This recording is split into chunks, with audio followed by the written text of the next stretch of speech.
Assalamualaikum warahmatullahi wabarakatuh. Kembali lagi ya bersama Mbak di kelas akuntansi. Jadi pagi ini kita akan mempelajari mengenai neraca saldo setelah penutupan. Kan kemarin kita udah bahas mengenai jurnal penutup, kemudian buku besar setelah penutupan, dan selanjutnya tuh sebenarnya masih ada 2 tahap lagi, yaitu neraca saldo setelah penutupan dan juga jurnal pembalik. Cuma untuk hari ini kita akan mempelajari neraca saldo setelah penutupan aja, seperti itu. Nah, ini tuh sebenarnya mudah banget karena bikin neraca saldo umum aja tuh sebenarnya mudah ya, Dek. Nah, neraca saldo setelah penutup tuh juga sangat mudah. Kalau misalkan ditanya, neraca saldo setelah penutup itu tuh tujuannya apa sih, Mbak? Kenapa kok dibuat neraca saldo setelah penutupan? Nah, jadi di neraca saldo setelah penutupan ini tabelnya seperti ini ya. Jadi tabelnya itu lebih ringkas, ada nomor, keterangan atau nama akun sama tahunnya. Jadi ketika di situ tahunnya 2017, ya kita tulisnya 2017. Ketika 2015, tulisnya 2015 dan sebagainya seperti itu. Nah, yang membedakan apa? Jadi neraca saldo setelah penutupan ini kita tuh akan menulis dan membedakan mana aktiva, mana pasiva. Karena kan sebuah perusahaan itu pasti ada aktiva dan pasivanya, Dek. Nah, di neraca saldo setelah penutup ini kita akan bedakan aktiva dan pasivanya.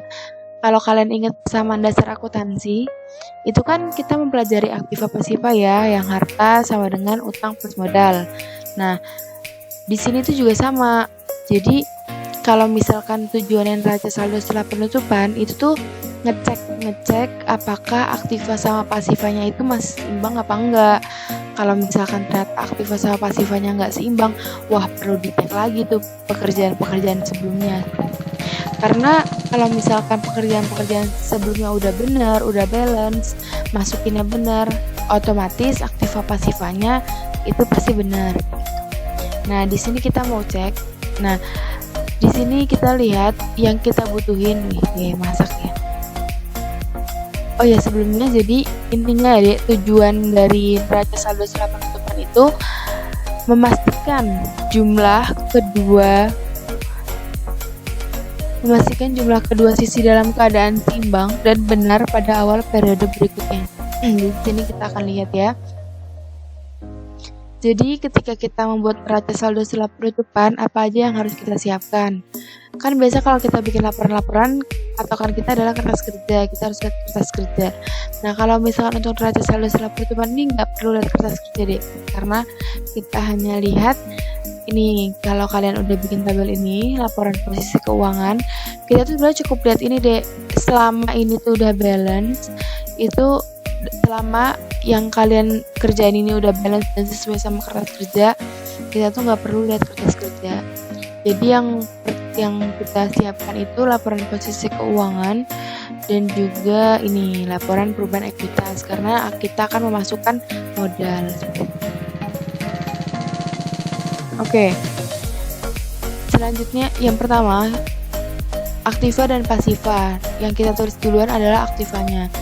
Gak perlu kalian tulis aktiva di atas, tapi langsung aja kas. Ini nomornya dikosongi nggak masalah. Jadi yang pertama kita tulis kas. Jadi di sini kan Dek ada 2 tabel, ada aset, ada tabel kewajiban dan modal.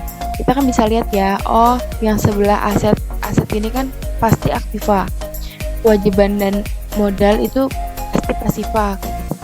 Jadi ini tinggal kita tulis aja kas piutang usaha perlengkapan bengkel,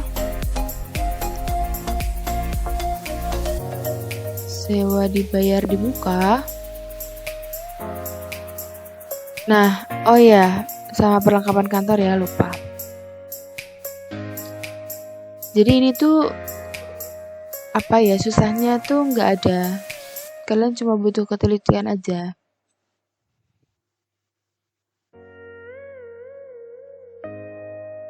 Nah, udah sampai sewa dibayar di muka. Lanjutnya bawahnya langsung aja kita tulis gedung.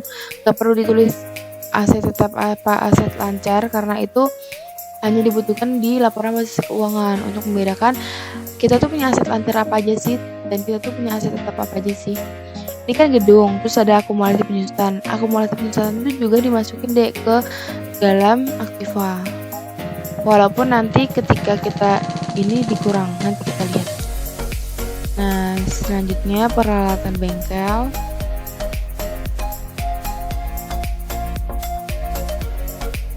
Selanjutnya akumulasi penyusutan peralatan.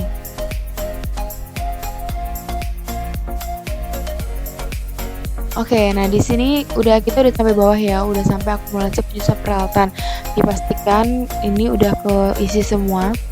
Nah, selanjutnya yang kita tulis di bawahnya itu adalah jumlah, terserah boleh di caps lock. Jumlah aktiva. Nah, di sini kita isi dulu ya berapa? 35 juta sekian. 35.125.000, 58 juta. Ini sebenarnya bisa di copy paste ya, Dek. Bisa di copy paste. Cuma terserah kalian kalau mau copy paste juga nggak apa-apa. Yang penting hasilnya bener. 16 juta. Nah, selanjutnya ini kan gedung ada 300 juta, tapi akumulasi penyusutannya kan ada 75 juta. Jadi itu tetap harus dikurang, karena namanya juga akumulasi penyusutan ya. Penyusutan kan harus dikurangi karena kita udah belajar semua ya. Nah, ini dikurang, terus peralatan bengkel 200 juta. Lalu kurang lagi akumulasi penyusutannya sebesar 60 juta. Nah, kalau udah kayak gini tuh tinggal kita summarize aja, kita jumlahin berapa jumlahnya. Karena kita udah pakai plus minus ini ya, Dek. Yang ini tadi kan udah kita minus. Jadi kita nggak perlu plus nambah kurang gitu. Nah, kita lihat 493.625.000. 493.625.000. Kita lihat di sini, sama kan jumlah asetnya sama jumlah aktifannya, sama-sama 493.625.000. Nah, selanjutnya kita cek yang bagian pasifannya. Udah tinggal masukin aja utang usaha. Nah, kalau misalkan di neraca saldo setelah pertukaran tuh nggak perlu dipisah deh. Jadi dari utang lancar atau utang jangka panjang itu langsung dijadiin satu aja, karena memang formatnya seperti itu. Menggaji, utang air,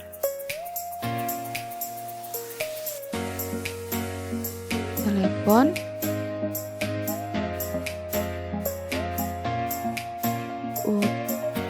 nah, karena kita punya beberapa utang di perusahaan ini, jadi dipastikan semuanya masuk. Oh, sebenarnya salah. Utang.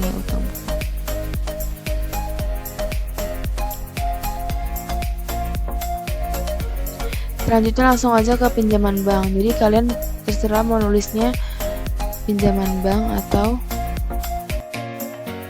Oke, di sini kita masukin pinjaman bank. Selanjutnya langsung ke modal kita gabungin juga karena dia juga pasifa.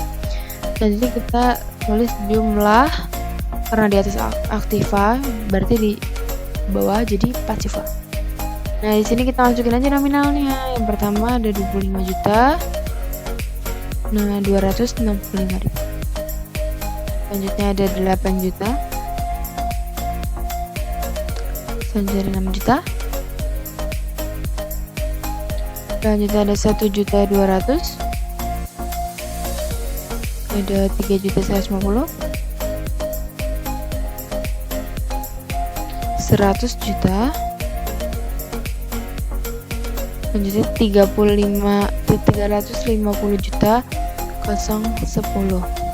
Lomba katanya tadi tabelnya dibutuhin. Iya, jadi kita pakai patokannya model Andrew ini. Bukan model Andrew ya, maksudnya model yang ada di laporan posisi keuangan itu tuh sebenarnya udah bisa. Tapi kalau misalnya kalian bingung ini dapetnya dari mana dan segala macam, ya intinya yang kita masukkan ke neraca saldo itu yang ada di sini, Dek. Jadi kan modalnya Andrew ini kan awalnya cuma 90 juta ya, 90 juta sekian. Tapi kan gara-gara dia udah bikin perusahaannya maju, terus juga dia dapat laba dan segala macam, akhirnya dia ketambahan modal. Jadi modal sekarang udah sampai 350 juta. Jadi yang kita masukkan di neraca saldo setelah penutupan, karena ini laporan pada akhir tahun, jadi yang kita masukin ya udah kecampur-campur laba.